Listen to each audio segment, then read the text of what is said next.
तिरुमलवासा श्री वेंकटेशा हरि हरि गोविंदा तिरुमलवासा श्री वेंकटेशा हरि हरि गोविंदा நெய்வாயழல் அம்பு துறந்து முன்னீர் துணிய பணி கொண்டு அணியார்ந்து இலங்கு மையார் மணிவண்ணனை எண்ணி நும் தம் மனத்தே இருத்தும்படி வாழவல்லீர் அவ்வாயில மங்கையர் பேசவும் தான் அருமாமரை அந்தனர் சிந்தை புக செவ்வாய் கிளி நான் மறைப்பாடு தில்லை திருச்சித்திரக்கூடம் சென்று சேர்மின்களே. ராமபிரான் நெய்யிட்ட தீப்போல ஒளியை உடைய அம்பை விட்டு சமுத்திரத்தை வற்றச் செய்ய முற்பட வருணன் வந்து சமுத்திரத்தின் மேலே அணை கட்ட சம்மதித்தான். கரிய மாணிக்கம் போன்ற வடிவை உடைய பகவானை நினைத்து தம் உள்ளத்தில் பதிக்க என்னும் அன்பர்களே, இளம் மங்கையர் காதால் கேட்டு மனப்பாடமான வேத மந்திரங்களை பாட கிளிகளும் அதையே திருப்பிச் சொல்ல அந்தனர் அதை கண்டு மகிழும் தலமான தில்லை திருச்சித்திரக்கூடம் சென்று சேருங்கள். இப்பொருள்பட இப்பாசுரம் உள்ளது. இலங்கை மீது படையெடுக்க ஸ்ரீராமபிரான் முடிவு செய்த பொழுது கடல் குறுக்கிட்டது. சமுத்திரத்தை வழிவிடுமாறு ஸ்ரீராமபிரான் கேட்டுக்கொண்டார். அவன் வெளிப்படவில்லை. சினம் கொண்ட எம்பெருமான் வில்லை வளைத்து சமுத்திரத்தை வற்றச் செய்ய முடிவு கொண்டார். உடனே பயந்து நடுங்கியபடி சமுத்திரராஜன் வந்தான். வருணனும் அணை கட்ட உதவுவதாக சொன்னான். இப்படிப்பட்ட பெருமைகளை கொண்ட பகவானை தன் உள்ளத்தில் நிலைநிறுத்த விரும்புகின்றவர்கள் தில்லை திருச்சித்திரக்கூடம் செல்லுங்கள் என்று ஆழ்வார் இப்பாசுரத்தின் மூலம் வழிகாட்டுகின்றார். நம் மனத்தில் பகவான் குடியேறாதவரை அமைதி இருக்காது. ஏனெனில் தீய அசுரர்களான ஆணவம், பொறாமை, சுயநலம், துரோகம், நன்றி மறத்தல் ஆகியவர்கள் நம்மை கீழ்நிலைக்கு கொண்டு சென்று இருக்கின்றார்கள். இந்த அசுரர்களை அழித்து நம் மனதில் குடிகொண்டவன் திருச்சித்திரக்கூடத்து பகவானே என்பது உட்பொருள் ஆகும். மௌவல் குழலாய்ச்சி மென்தோல் நயந்து மகரம் சுழலச் சுழல் நீர் பயந்த தெய்வத் திருமாமலர் மங்கை தங்கு திருமார்பனை சிந்தையில் வைத்தும் என்பீர் கவ்வை களிற்றின் மறுப்பும் பொறுப்பில் கமல் சிந்தும் முந்தினி பாவளம் கொள் தெய்வ புனர் சூழ்ந்து அழகாய தில்லை திருச்சித்திரக்கூடம் சென்று சேர்மின்களே. முல்லை மலரை கூந்தலில் சூடும் நப்பின்னையின் தோள்களை விரும்பி அணைந்தவனும் மீன்கள் சுழன்று வரும்படி உழன்று வரும் கடலில் உதித்த மகாலட்சுமி நித்திய வாசம் செய்யும் திருமார்பை உடையவனுமான பரந்தாமனை நெஞ்சில் நிறுத்த ஆசைப்படும் அன்பர்களே, யானையின் கொம்புகளையும் மலையில் உள்ள சந்தன மரங்களையும் தள்ளி கொண்டு வரும் நிவா எனப்படும் வெள்ளாறு சுற்றி வர புண்ணிய தீர்த்தங்களால் சூழப்பட்ட அழகான தில்லை திருச்சித்திரக்கூடத்தை சென்றடையுங்கள். இப்பொருள்பட இப்பாசுரம் அமைந்துள்ளது. தேவர்களும் அசுரர்களும் பார்க்கடலை கடைந்தபோது அதிலிருந்து தோன்றியவள் மகாலட்சுமி. உலகத்தவருக்கு செல்வ வளத்தினை தருபவள் இந்த அன்னைதான். அவளை தன் மார்பிலே தாங்கி இருக்கின்றார் பகவான். எருதுகளை அழித்து நப்பின்னையை தன் துணைவியாக கொண்டுள்ளார் ஸ்ரீகிருஷ்ணன். கருணையின் இருப்பிடமாக விளங்கும் அந்த பகவான் நம் உள்ளத்தில் குடியேறாதவரை இந்த வாழ்க்கைக்கு அர்த்தமில்லை. கடவுளை பற்றி நினைக்காதவன் சூன்யத்தில் தான் வாழ்கின்றான். அவனுடைய செல்வம், பட்டம், பதவி எல்லாமே சூன்யம்தான். பகவான் என்கின்ற அடித்தளத்தை அமைக்காதவன் வாழ்க்கையில் கடையவன் என்பதை நாம் அறிய வேண்டும். அந்நிலை நேராமல் எம்பெருமானை இதயத்தில் பதிய வைத்து அந்த பேற்றினை அடைய விரும்புகின்றவர்கள் திருச்சித்திரக்கூடத்தை சென்று அடையுங்கள் என்று இப்பாசுரம் மூலம் ஆழ்வார் நமக்கு நல்வழி காட்டுகின்றார்.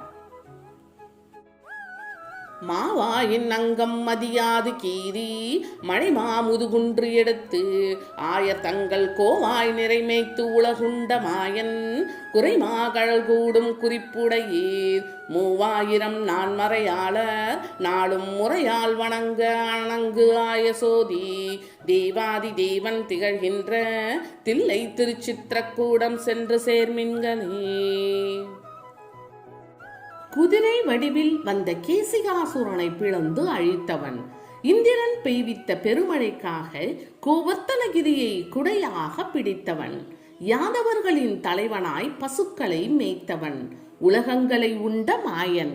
இத்தகைய பெருமைகளை கொண்ட பகவானின் சிறந்த திருவடிகளை சேர விரும்பும் அடியார்களே, தில்லை 3000 தினமும் முறைப்படி வழிபட திவ்யமான ஜோதியை உடைய தேவாதி தேவன் திகழ்கின்ற தில்லை சித்திரக்கூடம் சென்றடையுங்கள். இப்பொருள்பட இப்பாசுரம் அமைந்துள்ளது. இப்பாமாலையில் பகவானின் பெருமைகளை மீண்டும் மீண்டும் நம் நினைவுக்கு கொண்டு வருகின்றார் ஆழ்வார். குதிரையாக வந்து கேசியை அழித்து முடித்தான், ஆயர்குலத்தை காக்க கோவர்த்தனகிரியை குடையாக பிடித்தான், பசுக்களை மேய்த்தான், உலகங்களை உண்டு காத்தான் என்றெல்லாம் ஆழ்வார் பகவானை பற்றி நம் நெஞ்சில் பதிய வைக்கின்றார். பகவானின் விக்கிரகத்தை பிரதிஷ்டை செய்ய வேண்டுமானால் அதற்கான ஆலயத்தை சுத்தப்படுத்த வேண்டும் அல்லவா? நம் உள்ளம் என்னும் கோயிலில் பல அழுக்குகள் உள்ளன. அந்த அழுக்குகளை சுத்தப்படுத்த பகவானின் பெருமைகள் என்னும் அமுத நீரை பாய்ச்சியபடி இருக்கின்றார் ஆழ்வார்.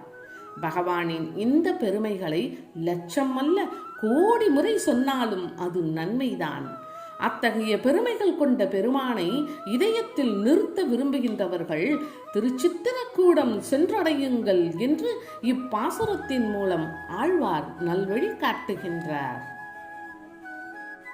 செருநீலவேல் கண்மடவார் திறத்து சினத்தோடு நின்று மனத்தால் வளர்க்கும் அருநீல பாவம் மகளப் புகழ் சேர் அமரர்க்கும் எய்தாத அண்டத்து இருப்பீர் பெருநீர் நிவா உந்தி முத்தம் கொணர்ந்து எங்கும் வித்தும் வயலுள் கயல் பாய்ந்து உகல திருநீலம் நின்று திகழ்கின்ற தில்லை திருச்சித்திரக்கூடம் சென்று சேர்மின்களே. போர்வேல் போன்ற நீல விழிகளை உடைய மங்கையரை அடைய விரும்பி அது நிறைவேறாததால் நீடித்த கோபம் கொண்டு அவர்களை அடைய பல திட்டங்கள் போட்டு மேலும் மேலும் செய்யும் பாவங்கள் அகல பிரம்மாதி தேவர்களாலும் அடைய முடியாத வைகுண்டத்தில் இருக்க விரும்பும் அன்பர்களே, நிவா என்னும் நதி முத்துக்களை அடித்து வந்து தள்ளி விதை விதைத்தது போல் வயல்களில் பரப்ப, மீன்கள் வயலில் துள்ளி குதிக்க, நெய்தல் மலர்கள் எப்பொழுதும் விளங்கும் தில்லை திருச்சித்திரக்கூடத்தை சென்றடையுங்கள் என்ற பொருள்பட இப்பாசுரம் அமைந்துள்ளது. பெண்களை விரும்பி பரிதாபகரமான நிலையில் அடைந்து திரிகின்றவர்களை நாம் மண்ணுலகில் காண்கின்றோம்.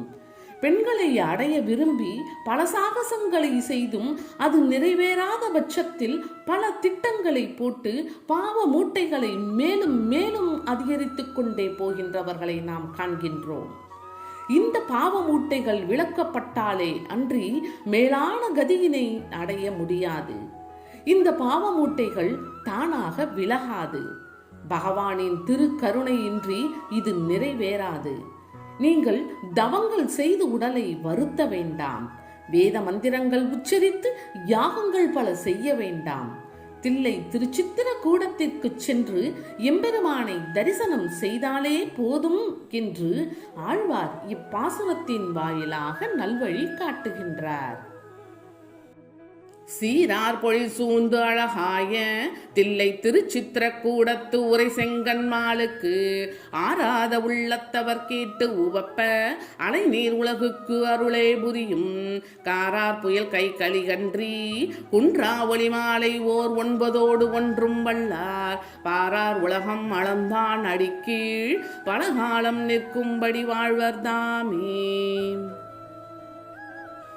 அழகு சோலைகளால் சூழப்பட்டு இருக்கும் திருச்சித்திரக்கூடத்திலே எப்பொழுதும் உறையும் தெய்வ நாயகனை பற்றி எவ்வளவு பணி செய்த போதும் திருப்தியடையாத மனம் கொண்ட பக்தர்கள் கேட்டு ஆனந்தம் கொள்ளும்படி மண்ணுலகில் உள்ளவர்களுக்கு அருள் செய்யும்படியாக கார்மேகம் போல் வள்ளலான திருமங்கை ஆழ்வார் அருளிய இந்த 10 பாமாலைகளை பக்தியுடன் பாடுபவர்கள் உலகளந்த பகவானின் திருவடிகளில் பலகாலம் தொண்டு செய்து வாழ்வார்கள்.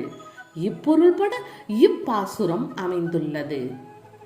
இதுவரை கூறப்பெற்ற பாமாலைகள் அனைத்தும் திருச்சித்திரக்கூடத்தின் பெருமைகளை விளக்கும் விதத்தில் ஆழ்வார் மிக அருமையான செய்திகளாக அருளியிருக்கின்றார்.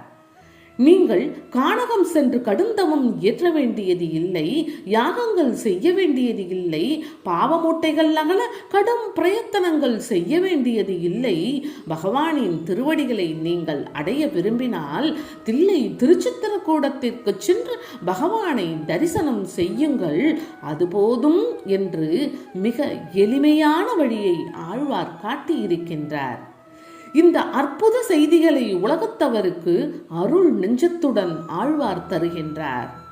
இப்பாமாலைகளை பக்தியுடன் பாடுபவர்கள் எம்பெருமானின் திருவடிகளில் பலகாலம் தொண்டு செய்து வாழும் பேற்றினை பெறுவார்கள் என்று இப்பாசுரம் மூலம் ஆழ்வார் தெரிவிக்கின்றார்.